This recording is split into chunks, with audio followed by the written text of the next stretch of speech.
Berapa tadi? Berapa ratus kebaikan? Setiap satu bismillahirrahmanirrahim yang bila orang membacanya ya 400 kebaikan. Tulisan.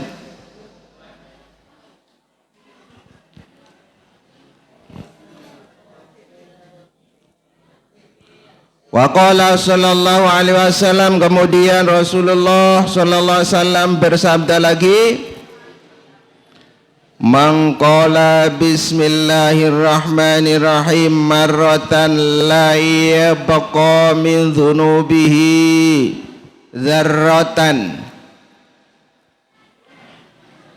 Barang siapa yang membaca bismillahirrahmanirrahim satu kali, maka tidak tersisa satu pun dosa kecil yang ada dalam dirinya. Barang siapa yang membaca bismillahirrahmanirrahim, maka tidak akan tersisa satu pun dosa kecil yang ada dalam diri orang tersebut. Tidak ada yang tersisa dosa-dosa kecil, semuanya hilang. Semuanya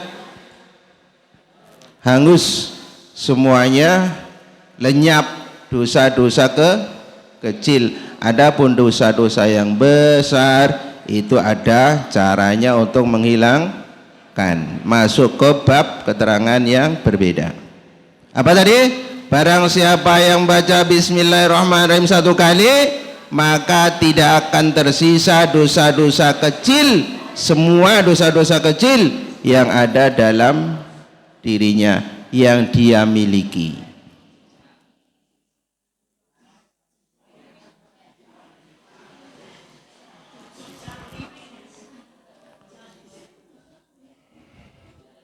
Nah, ini ada cerita. Kadung mulai cerita biasanya seneng santri. Diceritakan oleh seseorang yang namanya Bashar Al-Hafi. Siapa? Ya. Bashar Al-Hafi. Bashar Al-Hafi ini ya bercerita. Kata Bashar, ya, Bashar ro'a rik'atan fiha bismillahirrahmanirrahim. Ya, diceritakan ada seorang yang namanya Bashar Al-Hafi melihat, menemukan selempir kertas. Apa istilah, sepercak kertas apa gimana tuh? Selembar kertas. Bashar Al-Hafi ini melihat ya ada selembar kertas yang bertuliskan bismillahirrahmanirrahim. Awas ingat.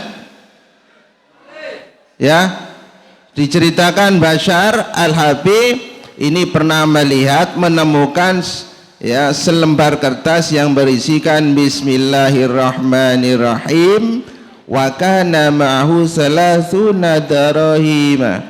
Dan di dalam kertas itu juga ada uang sebesar 3 dirham. Menemukan kertas yang dilipat, ya, ada uangnya 3 dirham, ada tulisan bismillahirrahmanirrahim. Paham ya? Bashar Al-Hafi menemukan kertas, ya ada tulisannya bismillah, juga di dalamnya ada uang 3 dirham. 1 dirham ya berapa ya, pokoknya 3 dirham lah, katakan 300.000 lah ya, kita ngomong ya 300.000 lah ya, walau alam ya, karena Pak Ikin nggak tahu hitungan dirham itu dirupiahkan berapa, katakan 300 rupiah. Bertuliskan bismillah dalam kertas itu dan ada uangnya. Jadi kertas itu dilipat, uangnya 3 dirham dan tuliskan bismillahirrahmanirrahim. Fa akhadha biha thayyiban. Kemudian si Bashar ini mengambil minyak wangi. Kemudian ya, melihat kertas ada uangnya, ada tulisan bismillah. Kemudian si Bashar ini mengambil minyak wangi. Wa thayyabaha, lalu si Bashar ini mengoleskan minyak wangi tersebut ke kertas yang ada uang dan lafal bismillahirrahmanirrahim. Bisa dengar cerita ya? Bashar menemukan kertas tulisan bismillahirrahmanirrahim, juga ada uang 3 dirham. Kemudian diambillah, tapi sebelum dibuka ya, si Bashar ini mengambil minyak wangi, kemudian kertas ini diolesi minyak wangi oleh Bashar. Udah ya? Kemudian diambillah cerita bla bla bla bla. Panudia fi sirrihi, kemudian dalam hatinya Bashar ini ada sebuah panggilan. Di dalam Bashar ini ada sebuah bisikan. Kama thayyabta ismana lanutayyibanna ismaka. Setelah Bashar mengambil minyak wangi, kemudian dioleskan ke kertas itu, lalu kemudian diambil. Tiba-tiba dalam hatinya ada gerakan, ada panggilan, ada bisikan yang mengatakan, kama thayyabta ismana la tutayyibanna ismaka, seperti hanya kamu mewanginkan namaku. Kata bisikan dalam hati Bashar, seperti hanya kamu mewangini namaku, la nutayyibanna ismaka, maka pasti aku akan mewangikan namamu. Paham? Jadi barang siapa yang mengharumkan nama Allah, maka Allah juga membalas mengharumkan nama kita. Barang siapa yang melecehkan nama Allah, maka kita akan dihancurkan, dilecehkan, dihinakan sehina-hinanya oleh Allah Subhanahu wa ta'ala.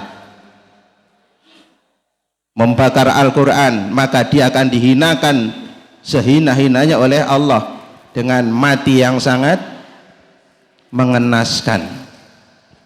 Barang siapa yang mewangini asma Allah, maka Allah akan mewangini nama kita dunia akhirat. Nama kita wangi, nama kita harum, dimanapun nama kita,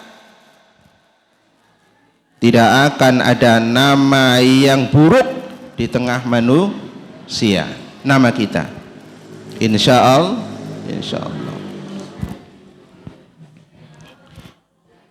Yang terakhir, wa qala sallallahu alaihi wasallam, Rasulullah sallallahu alaihi wasallam juga bersabda, man kataba bismillah. Iki penting ya, kanggo santri.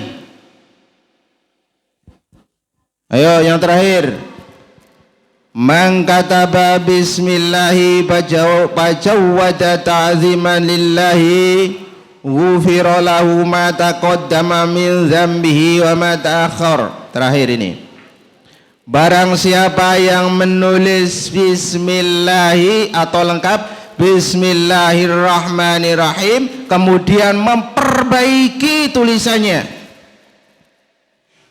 atau dengan kata lain, barang siapa yang memperbaiki, mengindahkan, memperindah tulisan bismillahirrahmanirrahim, dibuat seindah mungkin huruf-huruf itu, mbaknya, sinnya, mimnya, dan seterusnya, dibuat dengan tulisan yang indah, jelas dibaca, mudah dibaca, enak dipandang. Jangan buat kaligrafi nggak bisa dibaca. Buat kaligrafi nggak bisa dibaca, itu sia-sia. Yang dimaksud di sini adalah barang siapa yang menulis indah bismillahirrahmanirrahim, itu maksudnya indah tulisannya, ya indah di dalam membacanya, mudah di dalam membacanya. Jangan nulis kaligrafi yang bisa diwaca yang ning diwaca bulat-bulat kaya bulak. Yang bagus, yang gampang dibaca, yang indah, orang indah memandangnya, orang mudah membaca, indah membacanya, indah memandangnya, mudah membaca. Itu yang penting ya. Maka Allah akan mengampuni segala dosa-dosa yang dulu-dulu dan dosa-dosa yang akan datang. Karena apa? Karena memperindah tulisan Bismillahirrahmanirrahim itu tujuannya mengagungkan ayat asma Allah di dalam Bismillahirrahmanirrahim tersebut.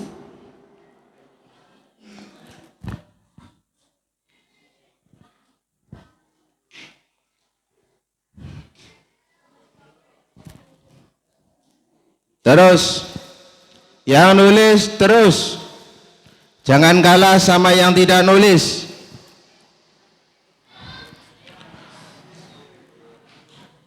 Yang nulis terus Pak Ikin, yang gak nulis kari suwi itu biasanya.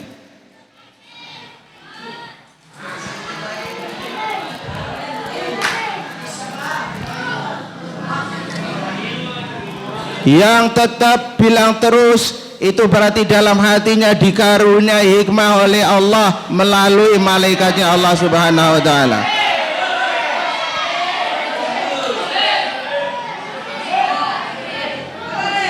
Barang siapa yang ngomong kariswi itu berarti dalam hatinya dikaruniai oleh Allah berupa setan-setan yang mengganggu, menggajak kemana-mana.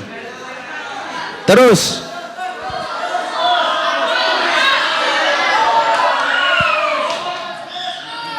wes engkau ngecak sih yang nulis padahal.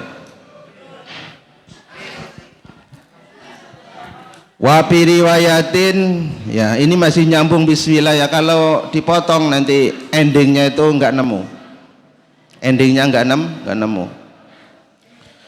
Wapi riwayatin, dan di dalam cerita masih berkaitan dengan barang siapa yang karena mengagungkan nama Allah kemudian memperindah tulisan Allah, maka Allah akan mengampuni dosa-dosa yang lalu dan dosa-dosa yang akan datang. Kemudian di cerita riwayat yang lain, lil Khatib al-Baghdadi, diceritakan oleh Khatib al-Baghdad dan Ibnu Asakir dan Zaid bin Sabit ya. Yang juga diceritakan oleh Khatib al-Baghdadi, Akasir Zaid bin Sabit, diceritakan oleh Khatib al-Baghdadi, Akasir dari Zaid bin Sabit ya.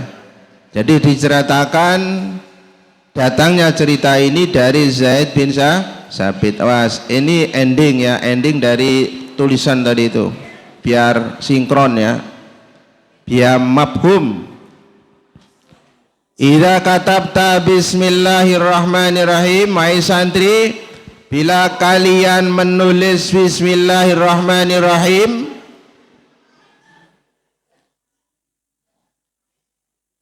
babayinis sina, maka jelaskan huruf sin. Sin itu ada berapa kerentek itu? Ada 3. Jelaskan tulisan huruf sin.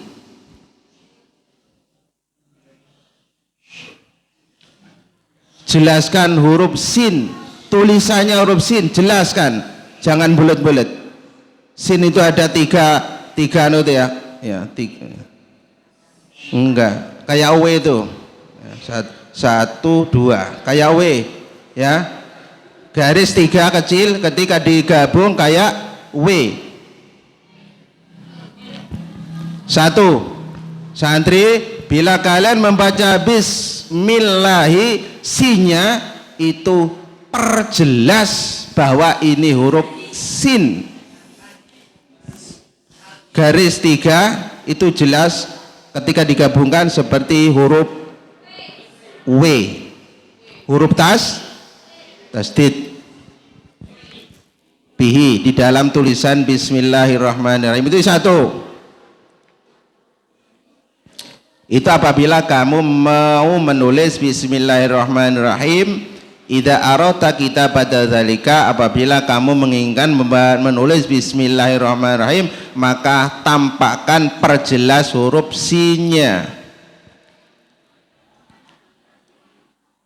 Kemudian wawahdi sinanaha, dan perjelas semua tulisan sin yang bila kalian menulis kalimah-kalimah atau ayat-ayat Allah, semua tulisan sin, bukan hanya di bismillah saja, tapi di semua sin yang kamu tulis itu perjelas ya sinnya, ada garis 3 ketika digabung kayak huruf W atau tasdid ya. Jangan sampai lebih, jangan sampai kurang dari 3 garis ini. Tuh 2, 3 digabungkan kayak huruf tasdid.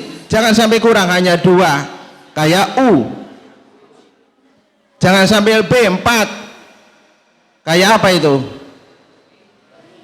Ya W lebih 1 nggak bisa. Jangan kurang serta ketika digabungkan kayak huruf U. Jangan lebih dari 3 kayak U2 berarti.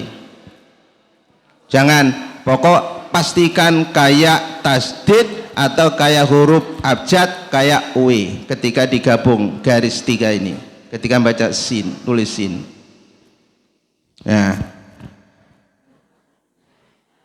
Itu kenapa kita ketika menulis bismillah memperjelasinya itu ijlalan li ismillahi, karena mengagungkan nama Allah. Bismillahi, dengan menyebut nama. Ismi itu nama, mengagungkan nama. Namanya siapa? Namanya Allah.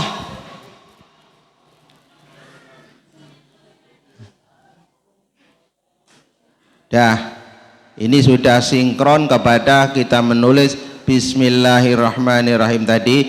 Jadi pertama, apabila kita menulis bismillahirrahmanirrahim, maka perindah tulisannya, inna dipandang, mudah dibaca. Kemudian ketika kita menulis bismillahirrahmanirrahim, perjelas ketika menulis huruf sin dan menulis sin. Apabila kamu menulis semua huruf atau ayat-ayat dalam tulisan buku kalian, sinnya perjelas ya. Untuk apa? Karena apa? Karena mengagungkan asma atau nama Allah subhanahu wa ta'ala, maka kita akan diagungkan oleh Allah subhanahu wa ta'ala, dimuliakan oleh Allah subhanahu wa ta'ala di tengah-tengah manusia, dimuliakan, diagungkan di tengah-tengah malaikat, dan diagungkan oleh Allah, dimuliakan oleh Allah di tempat yang mulia, yang agung, yang terhormat, yaitu surganya Allah subhanahu wa ta'ala. Amin ya rabbal alamin. Wallahu a'lam bishawab. Al-Fatihah. A'udzubillahi minasyaitonir rajim. Bismillahirrahmanirrahim. Alhamdulillah rabbil alamin arrahmanir rahim maliki yaumiddin. Iyyaka na'budu wa iyyaka nasta'in. Ihdinas siratal mustaqim. Shiratal ladzina an'amta 'alaihim ghairil maghdubi 'alaihim. Amin. Subhanakallahumma bihamdika asyhadu an la ilaha illa anta astaghfiruka wa atubu ilaik. Wassallallahu ala Muhammadin wa ala alihi washabbihi wa baraka wasallam. Alhamdulillahirabbil alamin. Assalamualaikum warahmatullahi wabarakatuh. Allahumma shalli ala Muhammad